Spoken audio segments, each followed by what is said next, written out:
안녕하십니까, 윤영서 목사입니다. 드디어 2022년 새해가 밝았습니다.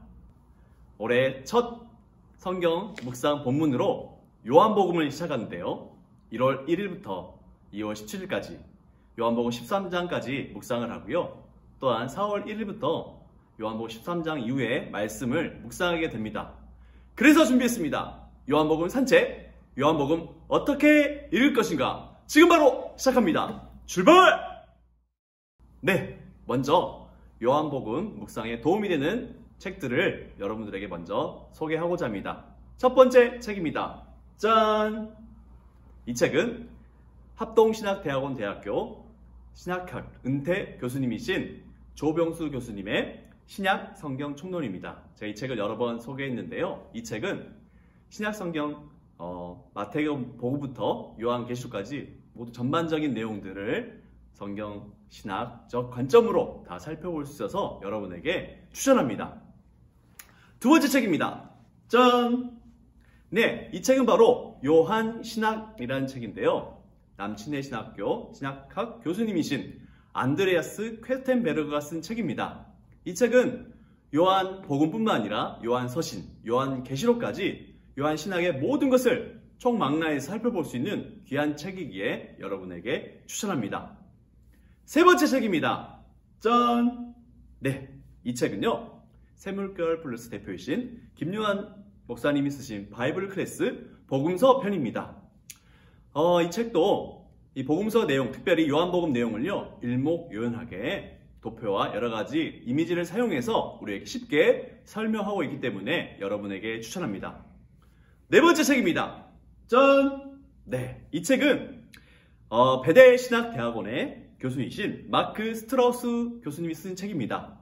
제목은 네 편의 초상 한 분의 예수인데요, 이 마태, 마가, 누가, 요한복음 이 사복음서가 예수님을 어떻게 보여주고 있는지 공통점과 차이점을 잘 우리에게 설명해 주는 책이기에 여러분에게 추천합니다. 마지막 다섯 번째 책입니다. 짠!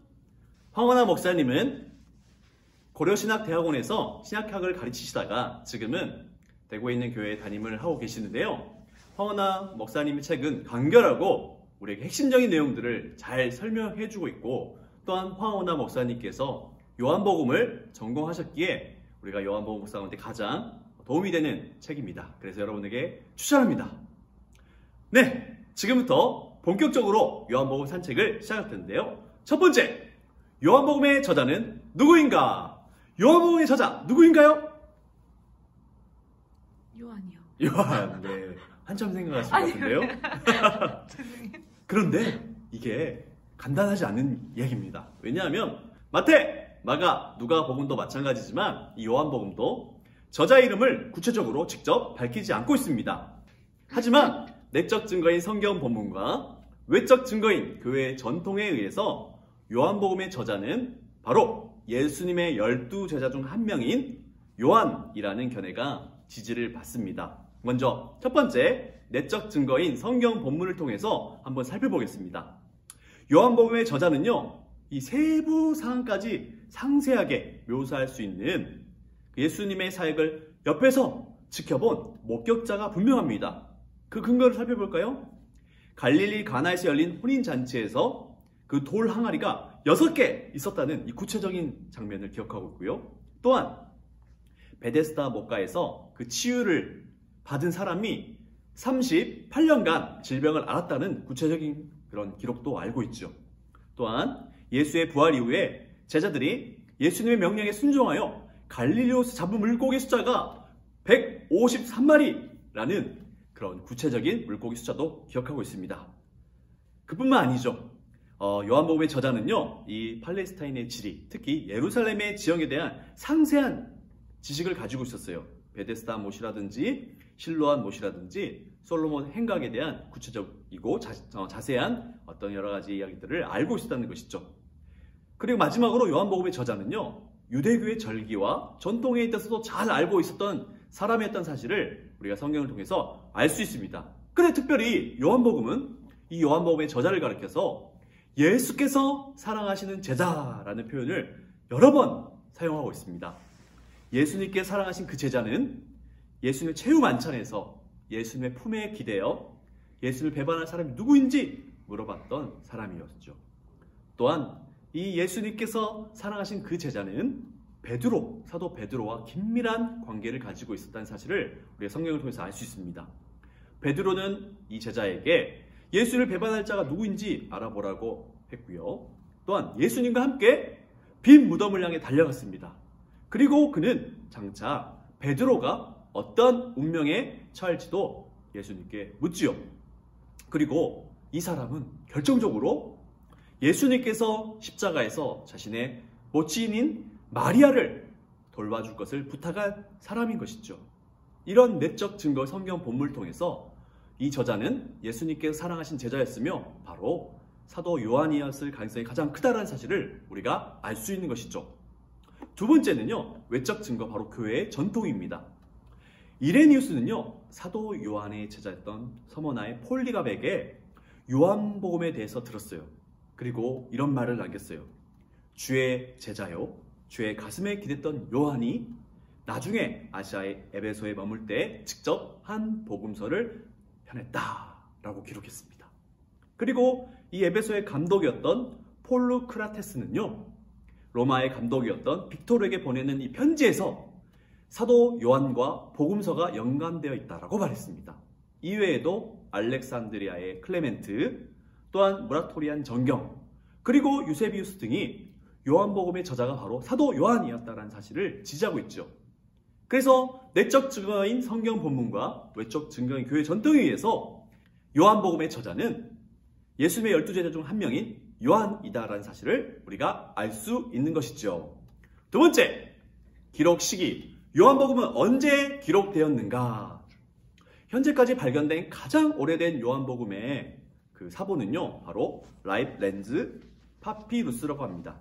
이 사본은 기원 후 125년에 이집트에서 만들어졌다고 해요. 그렇다면 요한복음 적어도 기원 후 125년 전에 기록되었다는 사실을 우리가 알 수 있겠죠. 그런데 이 사도 요한이 요한복음의 저자라면 이 사도 요한이 요한복음을 쓴 이 저술 연대는 기원 후 60년에서 90년대 사이가 될 것입니다. 왜냐하면 이 제롬은요, 사도 요한이 예수님께서 돌아가신 후 68년 되는 해에 죽었다고 말해요. 이때는 기원 후 98년쯤이라고 학자들은 말하기 때문이죠. 그리고 요한복음에는 이 성전 파괴, 기원 후 70년에 일어났던 예루살렘 성전 파괴에 대한 언급이 전혀 없는 것을 보아서 이 요한복음의 기록 연대가 기원 후 70년대 이전이라고 볼 수 있다라고 말하는 학자도 있습니다. 그렇다면 이 요한복음은 사도들이 왕성하게 활동했던 시기인 기원 후 60년에서 65년 사이에 기록될 가능성이 크지요. 하지만 만일 요한의 제자들이 이 요한복음의 내용들을 이후에 약간의 편집을 했다라고 인정한다면 요한복음은 이보다 조금 늦게 완성되었다라고 우리가 볼 수 있죠. 그래서 많은 학자들은 우리가 현재 가지고 있는 요한복음은 기원 후 80년에서 90년 사이에 완성되었을 것이다라고 말합니다. 세 번째, 기록 대상. 요한복음은 누구를 대상으로 기록되었는가? 요한복음의 수신자는 1차적으로요, 바로 에베소의 그리스 로마 문화권에 살고 있던 유대인들이었습니다.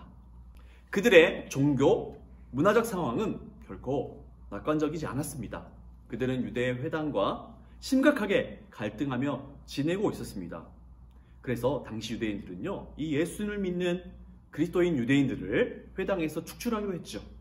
그러므로 요한복음의 1차 수신자는 이 에베소라는 이방 지역에 살면서 같은 민족에서조차 버림을 받은 유대인 신자라는 사실을 우리가 알 수 있어요. 그리고 2차 수신자들은 바로 모든 세대의 모든 사람이라 할 수 있습니다. 따라서 종합해서 요한복음은요, 모든 세대의 모든 사람을 위하여 기록된 책이다 라고 말할 수 있는 것이죠. 네 번째, 기록 장소. 요한복음은 어디서 기록되었는가? 요한복음의 기록 장소가 어디인지는 명확한 증거는 없습니다. 다만 전통적으로 에베소에서 요한복음이 기록된 것으로 알려져 있습니다. 전서에 따르면 사도 요한은 노년에 이 바울이 설립한 에베소 교회에서 사역했다고 해요. 더군다나 이 에베소는요, 세례 요한의 추종자들이 활동했던 곳이고요, 요한복음의 세례요한의 추종자들을 향한 변증적인 목적을 가진 본문이 다소 포함된 것으로 보아 이 에베소를 요한복음의 기록 장소로 보는 것에 상당한 설득력이 있습니다. 다섯 번째, 기록 목적. 요한복음은 왜 기록되었는가? 정말 중요합니다. 요한복음의 기록 목적은 요한복음 20장 31절에 잘 나타나 있어요. 제가 요한복음 20장 31절을 읽어드리겠습니다.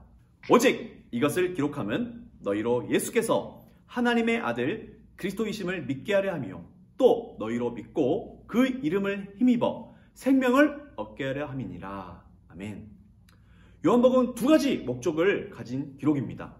첫 번째 목적은 바로 예수를 믿지 않는 불신자들을 예수를 믿게 하려는 선교적인 목적을 가지고 있고요. 두 번째 목적은 이미 예수를 믿는 신자들이 계속해서 예수님을 잘 믿게 하려는 교훈적인 목적을 가지고 있습니다.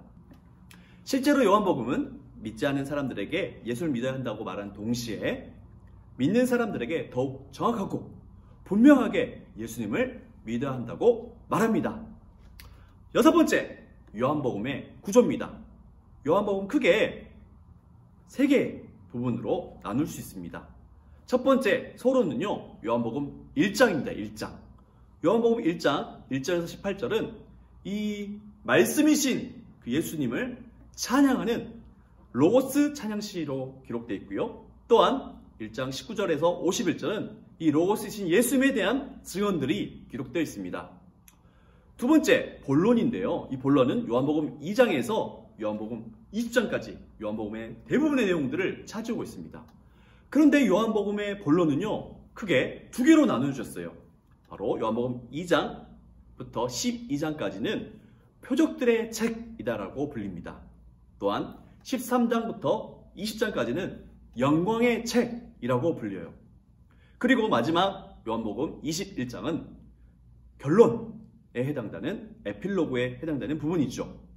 그런데 이 요한복음의 구조와 관련해서 우리가 한 가지 주의해야 될 것이 있습니다. 그것은 바로 이 시간과 분량의 배정 부분입니다. 이게 무슨 말이냐면요, 요한복음은 분명히 요한복음 11장 55절을 중심으로 크게 두 부분으로 나뉘어져 있다는 거예요. 전반부인 요한복음 1장에서 11장은요, 예수님의 사역 초기부터 이 마지막 6월절까지의 시간을 기록하고 있는데, 그 기간이 바로 예수님의 공생에 2년 넘어 되는 그런 긴 시간을 전반부를 통해서 우리에게 보여주고 있습니다.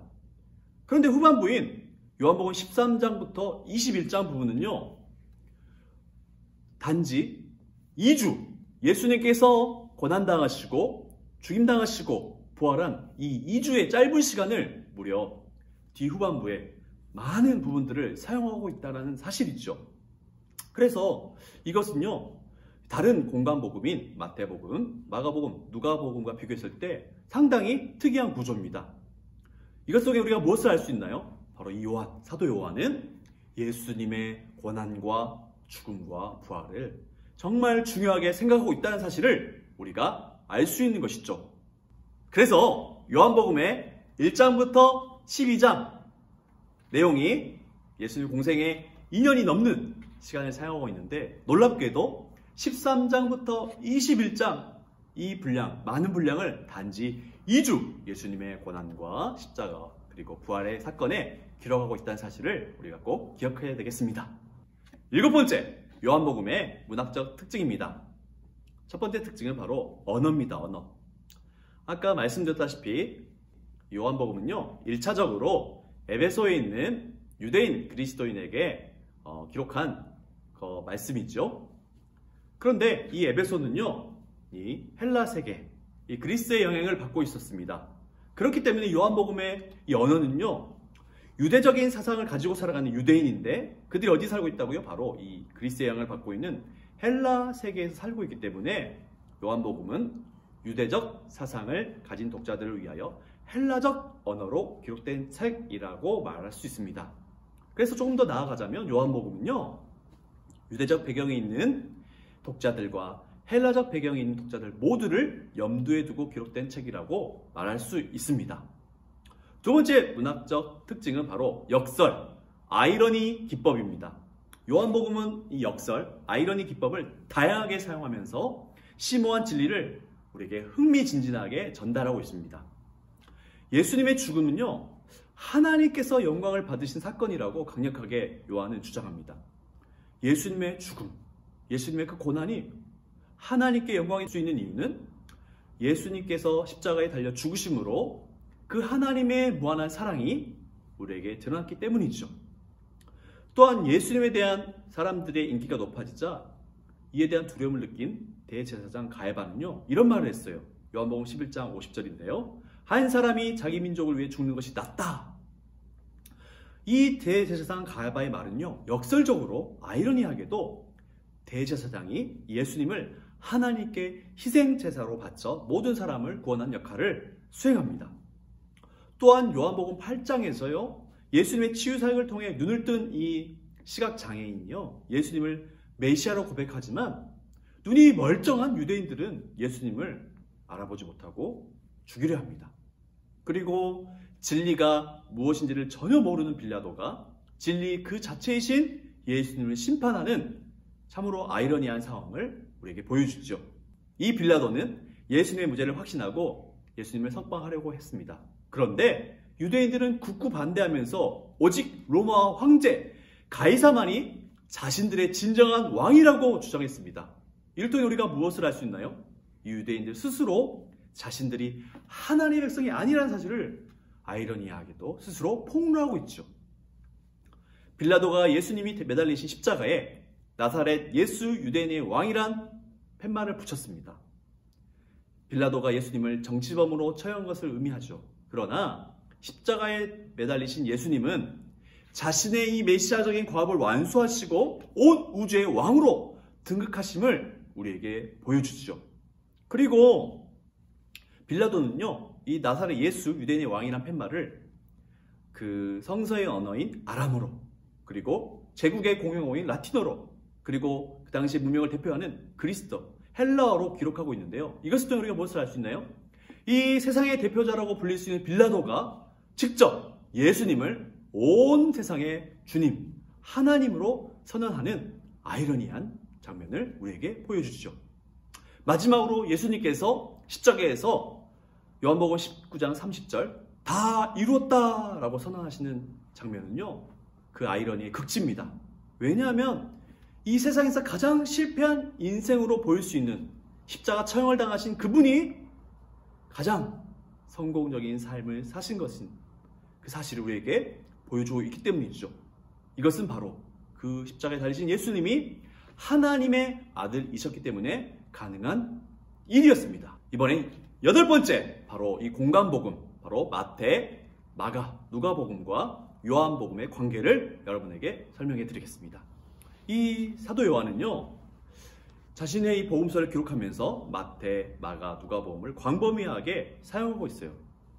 그리고 단순히 사용할 뿐만 아니라 이 내용들을 참고하면서 또 자신만의 신학적인 의도를 가지고 마태, 마가, 누가가 사용하지 않은 독자적인 자료를 사용해서 이 요한복음을 기록했습니다. 요한복음은요, 이 마태, 마가, 누가복음에 나오지 않은 자료를 무려 90% 가까이 사용하고 있습니다. 요한복음과 이 공간복음인 마태, 마가, 누가복음 차이점 중에서 대표적인 것 몇 가지 여러분에게 소개해 드리겠습니다. 첫 번째, 이 공간복음에서 예수님은요, 주로 하나님에 대해서 말씀합니다. 그런데 요한복음에서는 주로 자기에 대해서 말씀합니다. 그리고 두 번째는요, 공간복음에서 예수님은 자신을 주로 인자라고 소개합니다. 그런데 요한복음은 노골적으로 자신이 하나님의 아들이라고 소개하고 있죠. 세 번째는 공간복음에서 예수님은 하나님 나라를 선포했다고 말하는데요. 요한복음은요, 예수님께서 영생을 주시는 분으로 묘사하고 있습니다. 이를 통해서 우리가 무엇을 알 수 있나요? 이 마태, 마가, 누가복음에서 예수를 믿는다는 것은 바로 하나님 나라 백성이 된다는 사실을 보여주고, 요한복음은 예수를 믿는다는 것은 바로 영생을 받는 것이다 라는 사실을 알 수 있어요. 참고로 사도 바울은 예수를 믿는 것을 가리켜 우리가 구원을 얻었다라는 표현을 많이 사용합니다. 그리고 네 번째, 공간복음에서는 예수가 하나님 나라 사역을 갈릴리에서 시작해서 예루살렘에서 마쳤다고 기록하는데요. 이 요한복음은 예수님께서 주로 유다와 예루살렘에서 활동했다라고 묘사합니다. 다섯 번째, 공관복음에서는요, 예수님이 세례 요한이 감옥에 갇힌 다음에 사역을 시작한 것으로 나오는데, 요한복음은요, 이 예수님과 세례 요한의 사역이 겹치는 것으로 우리에게 보여줍니다. 여섯 번째, 공관복음에서는요, 예수님이 6월절에 한 번 예루살렘에 올라갔다고 소개하는데요, 이거 너무 중요합니다. 요한복음에서는요, 무려 최소한 3번에 걸쳐 6월절에 예수님께서 예루살렘을 방문했다라고 묘사합니다. 이것이 왜 중요하냐면 이것을 근거로 예수님께서 공생의 사역을 3년 이상 했다라고 학자들은 말하기 때문입니다. 일곱 번째, 공관복음에서는 예수님께서 성전을 정하는 사건이 공생의 끝에 발생하는데요, 요한복음에서는 공생의 초기에 발생한 것으로 우리에게 보여줍니다. 마지막 여덟 번째, 공관복음에서는 예수님과 이 빌라도 간의 대화가 1절 소개되지 않지만 요한복음에서는 예수님과 빌라도 사이에 오간 중요한 대화가 수록되어 있다라는 사실입니다. 아홉 번째입니다. 요한복음의 구체적인 내용입니다. 첫 번째, 요한복음의 서론인데요. 요한복음의 서론은 요한복음 1장입니다. 요한복음 1장은 요한복음 전체를 요약했다라고 말할 수 있는데요. 마가복음은 세례 요한의 출현부터 시작돼요. 그리고 마태복음은 이스라엘 시초인 아브라함부터 시작합니다. 그리고 누가복음은 인류의 첫 조상인 아담부터 시작하고 있어요. 그런데 이에 반해 이 요한복음은요, 태초부터 시작합니다. 태초. 요한복음 태초부터 이 종말에까지를 아우르는 광대한 지평 속에서 이 복음을 위치시키고 있습니다. 따라서 요한복음은 하나님의 말씀이신 그 예수님께서 성육신하기 이전 하나님의 우주 창조로 거슬러 올라가는 동시에 역사의 마지막을 향해 달려가는 동안 예수님의 제자들이 감당해야 할 이 선교적 사명을 서술하고 있습니다. 그리고 두 번째, 이제 요한복음의 본론에 해당되는 것인데요. 본론은 크게 두 개로 나눈다 했죠. 앞에는 2장부터 12장까지 이 표적들의 책, 그리고 13장부터 20장까지 영광의 책이라고 했습니다. 먼저 표적들의 책을 살펴보겠습니다. 이 표적들의 책에는요, 예수님이 바로 하나님께서 보내신 메시아라는 증거를 우리에게 보여주는 7가지 표적이 언급되고 있어요. 먼저 가나 혼인잔치에서 예수님께서 물로 포도주를 만드시는 일을 보여주시죠. 그리고 왕의 신하의 아들을 치유하십니다. 또한 베데스다 연못에서 38년 된 병자를 고치시죠. 그리고 우리가 잘 아는 것처럼 이 오병이어로 5,000명을 먹이시고 12광주를 남기십니다. 그리고 물 위를 걸으시죠. 그리고 시각장애자의 눈을 뜨게 하시는 사건을 우리에게 보여주시고, 마지막으로 죽은 나사로를 다시 살리시는 표적을 우리에게 보여줍니다. 그런데요, 여기서 이 표적이라는 말에 여러분 집중해야 됩니다.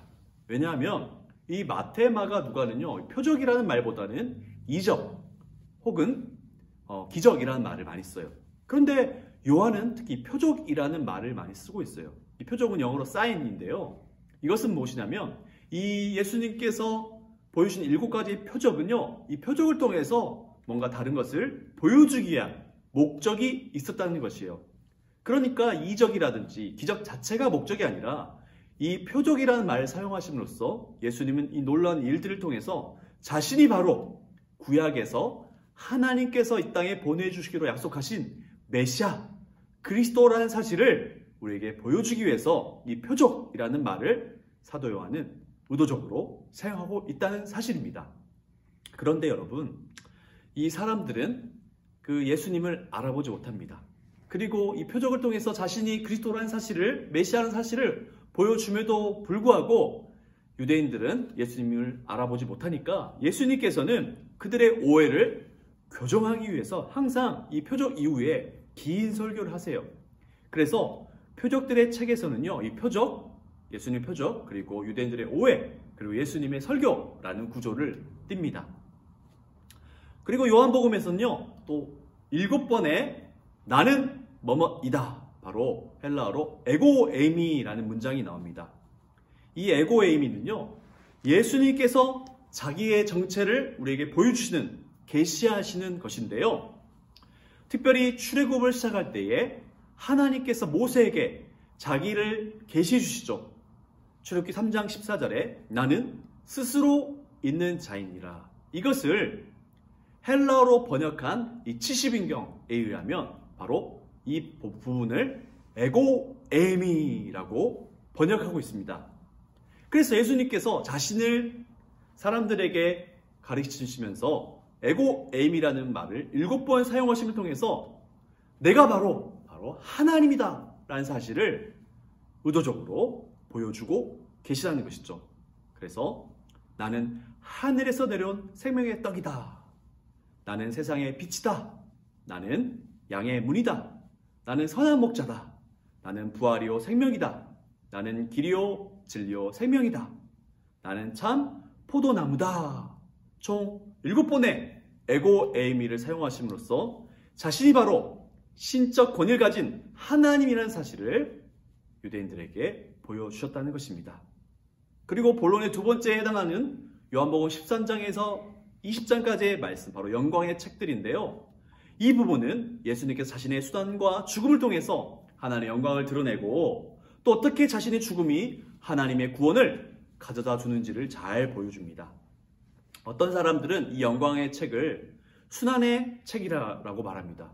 왜냐하면 예수님의 순환, 그 고난이야말로 하나님의 바로 영광이기 때문입니다. 그리고 예수님의 그 순환은 하나님께서 우리를 사랑하시는 가장 중요한 확실한 증거이기 때문에 그렇게 부르는 것이죠. 마지막 요한복음 21장은 결론과 같은 부분인데요. 예수님께서 부활하시고 이 제자들에게 이제 예수님을 전하는 선교적인 사명을 주는 내용으로 이 요한복음이 끝을 맺게 됩니다. 네, 마지막 10번째 요한복음의 주제입니다. 첫 번째, 바로 기독론. 이게 뭐냐면 예수님이 바로 그리스도시다. 바로 예수님이야말로 하나님의 본인 메시아다라는 내용인데요. 요한복음은 예수님이 바로 하나님이시다라는 사실을 분명하게 제시합니다. 예수님은 말씀으로서 하나님과 동일하신 분이시며 예수님은 태초에 계셨고 하나님과 함께 계신 분이셨습니다. 그리고 말씀이신 예수님은 하나님과 동일하다는 의미에서 그분의 영광은 창세전에 누렸던 하나님의 영광이며 하나님을 우리에게 나타내실 수 있는 유일한 분이시라는 사실을 우리에게 보여주시죠. 그리고 예수님은 하나님과 한 분이시며 예수님과 하나님의 동일성 때문에 예수는 분명하게 하나님으로 고백됩니다. 그래서 우리가 너무나 잘 알고 있는 도마의 고백, 요한복음 20장 28절에서 도마는 이렇게 고백하죠. 나의 주님이시여 나의 하나님이시니라. 아멘. 예수님이야말로 하나님이시라는 사실을 요한은 우리에게 분명하게 보여주고 있습니다. 두 번째, 요한복음의 주제는 영생입니다. 영생. 마태, 마가, 누가는요, 우리가 받은 구원을 가리켜서 하나님 나라 백성이 되었다는 사실로 표현한다면 이 사도 요한은 특별히 우리가 영생을 누리고 영생을 받은 존재가 되었다라고 말합니다. 요한복음과 이 마태, 마가, 누가는요, 다 구원을 이미와 아직, 현재와 미래 이 차원으로 두 가지 다 묘사하고 있는데요. 그런데 이 요한복음 특히 현재 우리가 받은 구원, 현재 우리가 누리는 영생을 강조합니다. 그 아들이신 예수님은 영생을 주러 오셨고 또한 그 아들을 믿는 자는 영생을 얻을 수 있습니다. 그래서 예수님은 너무나 유명한 말씀이 있죠. 요한복음 10장 10절에서 내가 온 것은 양으로 생명을 얻게 하고 더 풍성히 얻게 하려는 것이다 라고 말씀하셨고요. 또한 요한복음 14장 6절에서 나는 길이요 진리요 생명이다 라고 말씀하셨으며 또한 요한복음 11장 25절에서는 나는 부활이요 생명이다 라고 말씀하셨습니다. 그리고 요한복음 17장 3절은 너무나 중요한 말씀인데요. 영생은 바로 곧 유일하신 참 하나님과 그가 보내신 자 예수 그리스도를 아는 것이라는 사실을 통해서 하나님을 아는 자, 바로 예수님을 아는 자만이 영생을 누리고 영생을 받은 신자라는 사실을 우리에게 보여주죠. 세 번째, 요한복음의 주제는 바로 성령입니다. 성령. 요한복음은요, 예수님께서 이 사역을 시작하실 때 성령이 비둘기같이 임했다라고 보여주죠. 성령은 예수님에게 임하심으로 예수님이 바로 성령을 받은 자라고 묘사합니다. 그런데 동시에 예수님께서 이 성령을 우리에게 보내주신다라고 사도 요한은 말하죠. 성령께서는 신자에 대하여 두 가지 차원에서 활동하십니다. 첫째는 바로 성령은 우리로 하여금 거듭나게 하심으로써 바로 예수를 믿게 하는 하나님 나라 백성이 되게 하는 일을 하시죠. 두 번째, 이 성령은요, 보혜사라고 우리에게 말합니다. 이 보혜사는 헬라어로 파라클레토스를 이 한자 소리나는 대로 바꾼 건데요. 이 보는 보호할 보자를 쓰고요. 해는 은혜할 때 해를 쓰고요. 사는 교사할 때 사를 써요. 그러니까 이 파라클레토스, 보혜사란 말은 우리를 보호하시고 우리에게 은혜를 베푸시고 우리를 가르치시는 분이 바로 성령님이시다라는 사실을 우리에게 잘 보여주죠. 이 보혜사신 성령께서 하시는 가장 중요한 사역은 바로 우리를 거듭나게 해서 예수를 믿게 하시고 또한 그 예수의 말씀을 기억나고 생각나게 하는 일을 하십니다. 그래서 사도 요한은 이 성령을 가르쳐서 진리의 영이다라고 말합니다. 왜냐하면 예수님께서 내가 곧 길이요 진리요 생명이라고 말했기 때문에 예수의 영이신 성령님은 바로 진리의 영이라는 사실을 우리가 알 수 있는 것이죠. 네 번째, 요한복음의 주제는 선교입니다. 선교. 요한복음 21장에서 요한복음의 저자인 사도 요한은 부활하신 예수 그리스도를 인격적으로 체험한 이 교회가 어떻게 선교의 사명을 감당해야 할지를 우리에게 보여줍니다. 요한복음 이 성부 하나님께서 성자 예수님을 이 세상에 파송하셨고 또 이 성자 예수님께서 성령 하나님을 우리 가운데 보내주심을 보여주시죠. 그리고 부활하신 그 예수님은 낙심하여 이 고향으로 돌아가 물고기를 잡고 있는 제자들을 일부러 찾아가셔서 그들에게 자신의 부활을 다시금 알리시고 동시에 선교의 사명을 부여하십니다.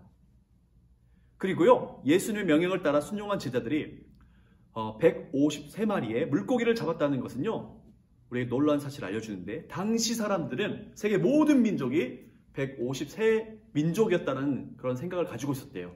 그러니까 이제 부활을 경험한 그리고 또한 성령의 임재를 경험하는 제자들이 예수님을 모든 민족에게 전하는 이 선교의 사명을 감당할 자들이 될 것임을 사도 요한은 우리에게 보여주시는 것입니다. 사랑하는 여러분, 2022년 새해가 밝았습니다. 올해도 이 요한복음을 시작으로 하나님의 말씀을 깊이 묵상할 뿐만 아니라 이 전체 하나님의 말씀을 조망하는 한 해가 되었으면 좋겠습니다.